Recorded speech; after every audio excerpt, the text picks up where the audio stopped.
अस्सलाम वालेकुम। सियाचिन टाइम्स के प्रोग्राम GB टुडे में मैं हूं कासिम नसीम। नाजरीन, ईरान में गुज़श्ता रोज़ हेलीकॉप्टर का एक हादसा पेश आया जिसमें ईरान के सदर मुमलिकत, वज़ीर ख़ारजा समेत उनके चंद अहम शख्सियात जाँ बहक हुए, जिस पर पूरे आलम इस्लाम में आज फ़ज़ा सोगवार रही। पाकिस्तान ने भी इस वाक़े पर दुख और अफसोस का इजहार किया।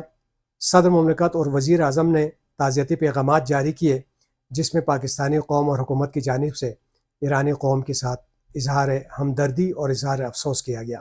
इसी तरह गिलगित बल्तिस्तान के वज़ीर आला हाजी गुलबर खान ने भी इस वाक़े पर दुख और अफसोस का इजहार किया। हुकूमत पाकिस्तान ने इस सानहे पर आज एक रोज़ा शोक का ऐलान किया था और मुल्क भर में आज कौमी परचम भी सरनिगोल रहा। गिलगित बल्तिस्तान में आज अहम तरीन खबर यह रही कि राजा मोहम्मद आज़म खान ने गिलगित बल्तिस्तान के सूबाई वज़ीर की हैसियत से हलफ उठाया। गिलगित बल्तिस्तान के गवर्नर सईद मेहदी शाह ने उनसे हल्फ लिया। नाजरीन, हमने एक हफ़्ता पहले अपने इस प्रोग्राम में ये बता दिया था कि गिलगित बल्तिस्तान के नए वज़रा के लिए गुंजाइश पैदा करने के लिए 2 वज़रा की कुर्बानियाँ पेश करने की तैयारियाँ हो रही हैं।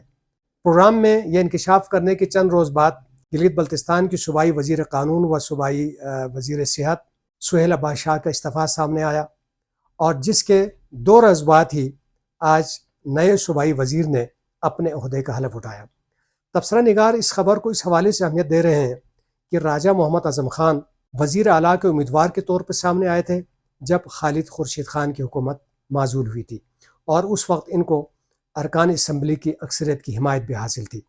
लेकिन बाद में हालात तब्दील हुए और इनकी जगह हाजी गुलबर खान वज़ीर आला गिलगित बल्तिस्तान बने तो राजा आज़म ने अपने तबसरे में कहा था कि जिसके पास सिर्फ चंद अरकान की हिमायत हासिल थी उनको वज़ीर आला बनाया गया है।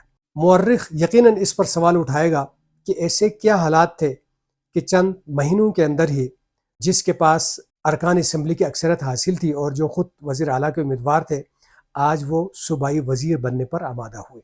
और वो एक ऐसे हालात में सूबाई वज़ीर बने हैं जब पाकिस्तान पीपल्स पार्टी के वफूद ने पहले पीपल्स पार्टी के चेयरमैन बिलावल भुट्टो ज़रदारी से मुलाकात की और उसके बाद सदर मुमलिकत आसिफ अली ज़रदारी से मुलाकात की और इस मुलाकात के अगले रोज़ पाकिस्तान पीपल्स पार्टी गिलगित बल्तिस्तान के सूबाई सदर अमजद एडवोकेट ने स्कर्दो में एक प्रेस कॉन्फ्रेंस में ये ऐलान भी किया कि हम अक्टूबर में इंतखाबात का मुतालबा कर चुके हैं। इसी तरह गिलगित बल्तिस्तान के वज़ीर उमूर कश्मीर इंजीनियर अमीर मुकाम ने स्कर्दो और गिलगित का दौरा किया और पाकिस्तान मुस्लिम लीग नून के वफूद ने उनसे मुलाकात की और गिलगित में हाफिज़ हफीज़ुर रहमान साहब सूबाई सदर पाकिस्तान मुस्लिम लीग नून ने वाशिगाफ अल्फाज में कहा कि मौजूदा जो गवर्नमेंट है वो नहीं चल रही है और उनके पास गवर्नेंस नाम की कोई चीज़ नहीं है और गवर्नमेंट नहीं चल रही है।